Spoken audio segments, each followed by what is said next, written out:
cuando lo entiendes. Fran Huerta y Carlos Greich te acompañan para que inicies el día bien informado. Análisis, contexto y opinión en una hora. Esto es Hora Clave, en la 92.9 y radiolaclave.cl. 8:01, bienvenidos a una nueva mañana de noticias. Estamos aquí con Carlos Greich, listos y dispuestos para conversar de todo. ¿Cómo están? Muy buenos días, 8 de la mañana con 1 minuto. Bienvenidos a este día londinense, en Santiago, con mucha neblina.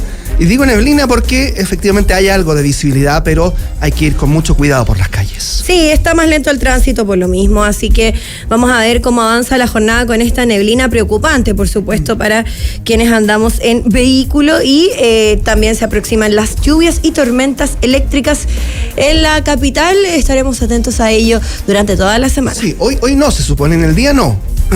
Esa es la premisa, digamos, pero sí en la noche, ya madrugada del jueves. Todo el día jueves desde mañana se supone, sí. Hoy hay que prepararse, pues ya lo hemos dicho tantas veces, el que no se preparó no nos escuchó. No nos escuchó nomás, claro, y no escuchó a... Vamos a estar otros? Hablando con Eduardo Sáez, el meteorólogo amigo. Sí, lo máximo, buena onda. Que nos va a contestar luego también las dudas que tenemos respecto de este sistema frontal, que además ahora... cada vez aparecen más términos, ¿no? Ahora es el tren de lluvias, no te creo. Tú que tenés que ahí manejar todos los conceptos, Carlos, en televisión. El tren de sistemas, que es que, claro, viene uno ahora el jueves. ¿Ya? Y viene otro después el domingo, de atrasito. Entonces por eso es un tren, ¿no? Porque uno después... pero como que lo inventaron ahora, ¿o salió el término? No quisiera ser tan categórico que después me van a decir que estoy deslegitimando sus tesis, digamos. Claro. Pero sí es algo que yo al menos no había escuchado muy. No, yo tampoco, pero bueno, hay que ir adoptando es ahí. Como el río atmosférico que ahora está tan de moda. Lo mismo. Sí, pero hay que ir utilizándolo. Así es. Los invitamos a que nos acompañen durante toda esta hora clave, porque tenemos muchos temas que analizar, y de inmediato lo hacemos revisando las claves del día. Las noticias más relevantes en 90 segundos. Lo esencial para empezar tu día bien informado. Estas son las claves del día. Clave 1. El Senado aprobó en general por 35 votos a favor y 11 en contra la reforma constitucional al sistema político y electoral, que introduce un umbral del 5% de votos para que los partidos accedan a escaños en la Cámara de Diputados, y contempla la pérdida del cargo para parlamentarios que renuncian a su partido. Esta iniciativa, despachada a la Comisión de Constitución con plazo hasta el 6 de marzo para presentar indicaciones, busca reducir la fragmentación legislativa y asegurar una mayor gobernabilidad. La clave 2, la Corte Suprema de Argentina confirmó por unanimidad la condena a 6 años de prisión e inhabilitación vitalicia de Cristina Fernández de Kirchner en la causa Vialidad por corrupción en obras públicas. Esta decisión cierra su camino político y le impide competir en las elecciones de septiembre, aunque por su edad, 72 años, podría cumplir la pena en arresto domiciliario. Clave 3. Desde este miércoles 11 de junio y hasta el 26 se emitirá la franja televisiva de las primarias presidenciales del pacto oficialista Unidad por Chile en 2 bloques diarios de 7 minutos y 30 segundos. Los 4 precandidatos desplegarán sus mensajes, eslóganes y énfasis comunicacionales en un espacio clave para posicionarse ante la ciudadanía de cara a la primaria del 29 de junio. Y la clave 4, la selección chilena de fútbol quedó oficialmente sin opciones de clasificar al Mundial 2026 tras perder 2-0 en Bolivia y cerrar las eliminatorias en el último lugar. Todavía no han cerrado, pero quedan 2 fechas, pero todavía menos de últimos no podemos ser, ¿no? 10 puntos nada más tenemos. El entrenador Ricardo Gareca presentó su renuncia, poniendo fin a su campaña con un registro de solo una victoria en 13 partidos. Chile se queda fuera así de su tercer Mundial consecutivo en el 2018, 2022 y ahora 2026. La Roja no estuvo presente. Política, economía, deportes, cultura y tendencias. Un ranking con contexto. Las claves del día en Hora Clave. Las claves del día también las encuentras en nuestro Instagram, que es Radio La Clave. Ahí encuentras todo lo que estamos comentando aquí junto a ti en esta hora clave. Oye, y además puedes concursar porque tenemos un buen libro nuevito, además, nuevecito de paquete que está ya en las librerías. La Derecha Liberal sí existe, de Hernán Larraín Mate, que también estaremos conversando en los próximos días con él. Yo pensé que te referías a que este ejemplar estaba nuevito porque estaba empaquetado. También, sí, pero es un libro nuevo de los últimos que han sacado los políticos chilenos, digamos, así que... Vamos a estar conversando con Hernán Larraín Mate. Sí, esa es la gracia también, así que vamos a sortear este libro junto a ti para que participes. Tienes que simplemente comentar las noticias, darnos tu perspectiva y listo. Así de simple. Quiero detenerme antes de empezar con el análisis porque no está dentro de los contenidos que vamos a revisar, porque además estuvimos escuchando ampliamente también el análisis allí en Metrópolis de 7 a 8 de la mañana de lo que ha ocurrido con la selección chilena. Sí. Pablo Milad no tiene la culpa de nada. Eso es lo que nos intenta decir él y nos intentan decir en la Asociación Nacional de Fútbol.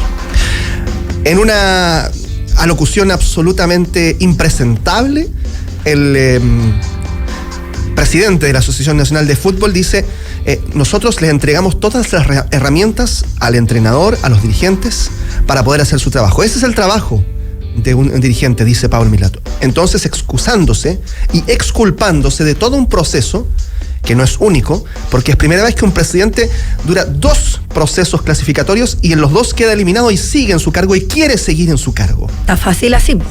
Absolutamente. Y él dice: no tengo la culpa de esto. Como tampoco tuvo la culpa Pablo Milad cuando se presenta Chile a una candidatura para ser sede de un mundial para el año 2030, se saca la foto con todos los dirigentes, sonriente Pablo Milad, y a los 3 días aparece la FIFA diciendo: no, Chile no va a estar. Riéndose, no solo de Pablo Milad, que se había sacado la foto 2 días antes, sino que de todo un país que estaba esperanzado en albergar un mundial junto con Uruguay, con Argentina y con Paraguay. Esa candidatura quedó solo en 3 países cuando era de 4. Y cuando Milad había dicho: no, está todo listo, él tampoco tenía la culpa. Él en ese momento dijo: no, lo que pasa es que está bien, hay una persona, que soy yo, pero también hay un gobierno detrás, echándole la culpa en ese instante al gobierno del presidente Boric, claro, de quien hayan quedado afuera de ser sede de ese mundial, cuando se trata de una gestión. Pablo Milad no responde a un dueño, no, por lo tanto no tiene un jefe directo, sino que responde a un directorio de una asociación, que son presidentes de clubes que lo van eligiendo. Ante ellos tiene que responder Pablo Milad. Sin embargo, él dice: yo no tengo la culpa de nada. Como no tiene la culpa de nada Pablo Milad, vamos a seguir en lo mismo durante mucho tiempo, les advierto, porque él no quiere dejar su cargo y los responsables siempre son otros. Cuando eso pasa en cualquier liderazgo, las cosas se ponen muy, pero muy oscuras. Y eso es lo que está ocurriendo con el fútbol ya hace bastante tiempo. Hace bastante tiempo venimos diciendo que Pablo Milad es responsable de cosas. La mejor jugadora de fútbol, en este momento, entre hombres y mujeres, chilena, se llama Christiane Endler, que es la mejor arquera del mundo. No existe ningún hombre que haya logrado eso. Y se fue de la selección porque reclamaba problemas dirigenciales de Pablo Milad. Él tampoco tiene la culpa. ¿Quién tiene la culpa? Ella, Christiane Endler, por su carácter, por su forma de ser. Claro. Nunca tiene la culpa Pablo Milad. Mientras no tenga la culpa, el fútbol chileno va a seguir enterrándose cada vez más. Y a pesar de que no hay peor puesto que el 10º, puede haber peor puesto. Si hubiese un descenso a la B en el fútbol mundial en las selecciones, ya estaríamos en la B y en la C. Ahí. Todo por culpa de Pablo Milad. Sí, muy difícil escenario, muy difícil también el dolor que se vive no solo para los chilenos futboleros, sino que es una sensación generalizada. Eso lo he escuchado en diversos medios y también hay hartos escritos al respecto, no solo de expertos. Y es difícil, es muy doloroso, es haber visto la gloria y ahora llegar a lo más profundo en el aspecto negativo, así que vamos a ver cómo esto continúa, pero no tiene un muy buen pronóstico por lo mismo que tú dices. Claramente. Noticias sin ruido, datos con sentido. Esto es Hora Clave. Bueno, vamos a seguir analizando noticias también de índole nacional. Hay que seguir, lamentablemente. Hay que seguir, pareciera que no, pero sí. Sí, oye, hay que seguir. Bueno, está el tema pendiente de la reforma del sistema político. ¿Por qué es importante? Porque un sistema político configura, por ejemplo, las presencias de los partidos en un congreso, cómo se van alineando posturas o se van definiendo, cómo las personas también después eligen a representantes de esos partidos políticos. Y esta reforma lo que quiere hacer, lo que busca implementar y que está en el Senado, que ya ha dado un paso y que ahora va a la Cámara de Diputados, lo que busca hacer es delimitar cuánto porcentaje debe tener un partido para tener representación en el Congreso, y es un 5% de los votos como mínimo.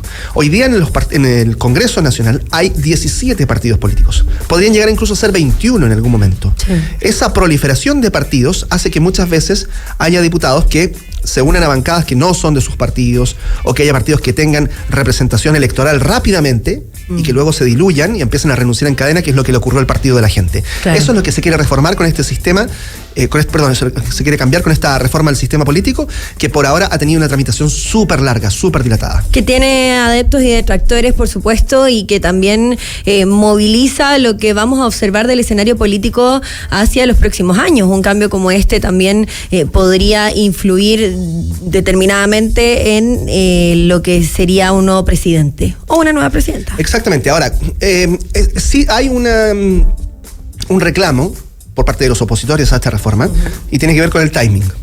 Que una reforma, un sistema político donde se determina, por ejemplo, a quién representa a quién en una campaña, no debiese estar supeditada temporalmente a un proceso electoral como es el que estamos viviendo. Claro. De hecho, ¿y si no, cuándo? Claro, bueno, sí es cierto, porque además hemos tenido muchas elecciones, una tras otra, en eso estoy de acuerdo. Todos los años son electorales. Claro, todo lo que hemos escuchado en el último tiempo. Y lo que dicen los opositores es, bueno, pero aguantemos un año más. Dicen. ¿Cuál es el punto? Es que aguantemos un año más, no solo en el sistema político, en un montón de leyes en el Congreso. Son súper buenos para dilatar las elecciones. De hecho, en este caso, las votaciones de proyectos de ley, esta votación de la reforma del sistema político también viene amarrada a un proyecto de ley que busca multar con más dinero a quienes no vayan a votar, que el sistema de voto obligatorio sea un poquito más penalizable. Y ese es un proyecto que hace 11 meses se presentó. Lleva 11 meses ahí, como dicen, se dice muy coloquialmente, durmiendo en el Senado. Suena hasta tierno, pero no es nada de tierno. Son proyectos de ley que quedan ahí, que los parlamentarios que trabajan hasta el puro jueves, que el viernes no van al Congreso, que tienen un montón de regalías que no tienen los ciudadanos en general. Bueno, está bien, es parte de, ¿me entiendes? Pero ahí están los proyectos, entre otros ese. Entonces, claro, cuando hablan los parlamentarios del timing, de que no es el tiempo, pero hace 11 meses pudo haber sido el tiempo, sí. Claro, sí, es que lo vemos en el timing perfecto dentro de esa crítica. Esto también responde a los nuevos tiempos, como tú decías, Carlos, y cómo hemos visto avanzar un montón de partidos políticos chiquititos, y que también la preocupación es esa, que van y vienen muchas veces, partidos que se conforman, que después también se van perdiendo, y otros que se conforman y van tomando mucha más fuerza. Inclusive podemos ver hasta candidatos presidenciales que tienen que ver con esos partidos más pequeños y que cada vez los vemos más fortalecidos. Claro, y hay una norma ahí que es bien interesante. A mí me parece que dentro de todas las normas que hay uno puede debatir, pero la norma antidíscolos, ya existe una ley antidíscolos, sí, pero al final no pasó nada, en la práctica no pasa mucho. Sí. Bueno, hay un apartado ahora antidíscolos que sanciona con la cesión inmediata del cargo a cualquier diputado que renuncie a la colectividad con la que fue electo.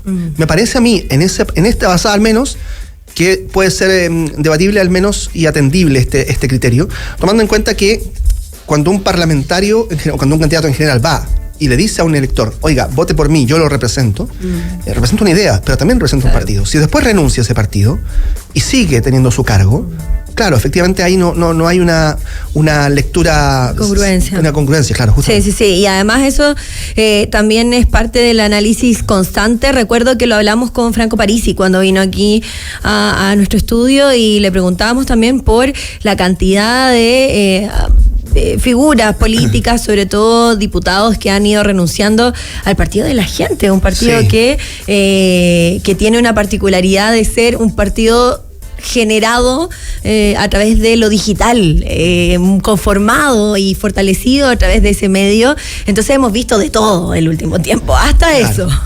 Sí, es cierto. Hemos visto mucha proliferación de distintas movidas allí que son bien extrañas. ¿Qué es lo que dicen los opositores a esta reforma? Por ejemplo, el Partido Comunista. Dicen que esto se asemeja mucho a la discusión del sistema binominal, que se podría retroceder a una falta de representación de los partidos, porque claro, hay espacio solo para partidos grandes y no para partidos chicos, dice.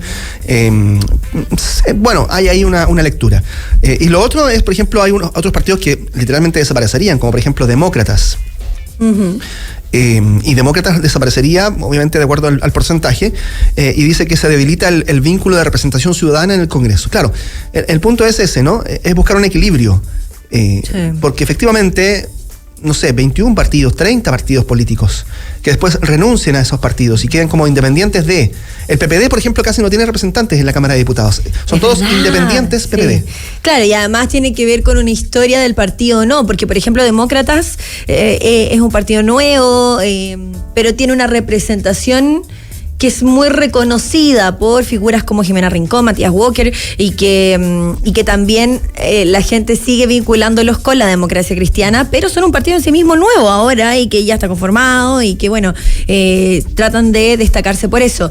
Sin embargo, el PPD, que uno por su historia quizás lo ve muy grande o lo recuerda así, está muy chiquitito hoy en día. Está muy chiquitito, es cierto. Sí, hay un montón de digamos, situaciones que se van dando en torno a un parlamento que además, o sea, acuérdense que hasta en la discusión constitucional hubo algunas propuestas de hacerlo unicameral como en Perú. Y después dijeron, bueno, ojo, que unicameral en Perú está funcionando, ahora ya no funciona más, volvieron al bicameral en Perú. Claro. No sé, a ver, son discusiones válidas, pero sí es cierto que el que esté dentro de un año electoral puede modificar la aguja, ¿no? Puede cargarla hacia un lado u otro, y así que se apuren algunos procesos, o sea, al menos se manche todo esto con la duda respecto de si tiene o no afanes electorales para aquellas personas, candidatos a parlamentarios, por ejemplo, que busquen reelegirse y digan, bueno, en realidad esto me beneficia o no me beneficia. Y cómo las voces fuertes también colaboran con esa discusión o no. O sea, hablamos de un PPD como un partido que hoy en día está disminuido, pero por otra parte tiene una candidata presidencial. Carolina Toá, una de las mayores figuras de la historia del PPD. Yo creo no que, solo por su momento actual. Digo. Yo creo que todavía muchas personas que votan hasta el día de hoy, pese a que todos los años es lo mismo, pero uno entiende que es difícil comprenderlo a veces, no advierten, no asocian la importancia de elegir junto con un presidente a un Congreso que eventualmente lo respalde o le dé oposición, dependiendo de la idea que tengan. Sí. Pero es súper importante, o sea, los últimos 2 o 3 gobiernos han estado supeditados a no tener mayoría en el Congreso. Y eso implica una serie de normas que van quedando frenadas en el camino. Entonces, tú no sacas nada con elegir a un presidente, claro, y después elegir a un Congreso que no lo va a respaldar necesariamente, porque en rigor entonces estás generando fuerzas contrarias. Sí, que tiene siempre esa crítica, además, como no tenemos la mayoría, lo recalcan siempre, y además cómo va avanzando esto y cómo, bueno, repercute o no en un gobierno. Claro, y lo que dicen muchos es, ok, pero el Congreso es que tiene que ser el equilibrio, entonces tiene que ser de oposición al presidente. Pero yo estoy de acuerdo con eso, yo creo que es porque no hay una asociación al momento de votar y que es muy difícil, porque hoy en día la gente vota por las personas, ni siquiera por partido político, o ni siquiera por un proyecto. Ahí está el punto de por qué esta reforma al sistema político, por ejemplo, ha tenido cierto éxito en algunas posturas. Y es que dicen, no, pero si los partidos políticos no importan, no, que los partidos políticos no importan en una democracia en la que se debilita justamente el debate político y se da paso a otro tipo de debates un poco más álgidos y menos racionales, quizás. ¿Se disuelve esa idea o no? Vamos a ver cómo avanza también esta discusión en los próximos días. Hora clave. Noticias, análisis y contexto en una hora. A esta hora estamos aquí en nuestro estudio con Café Amati, que es la cualidad de un café fresco. Es un panda en mi taza, pero es Café Amati adentro. ¿Por qué tienes un panda en tu taza? Siempre tengo un panda en mi taza porque son mis animales. La gente no sabe, quizás. Es que como soy periodista internacional, los pandas son fundamentales en mi dieta. Porque siempre hablan de los pandas. Sí, exactamente. Bueno, Café Amati, la cualidad de un café fresco. Todo nuestro café es importado directamente desde origen, conociendo así su trazabilidad y asegurando una excelente calidad. Nuestro café es tostado semanalmente en nuestra propia casa de tueste. Con esto aseguramos un producto siempre fresco. En Café Amati encontrarás diferentes variedades de café arábico y blends. Ingresa a cafeamati.cl para conocer todo sobre el mundo Amati, la cualidad de un café fresco. Y este miércoles dan un giro a tu día con la mejor casa de apuestas de Latinoamérica. Juega y gana en grande con micasino.com. Con el código clave duplicarás tu primer depósito y así ya tienes tu nuevo aliado en entretenimiento, así que disfruta y no te quedes fuera de micasino.com. Cuando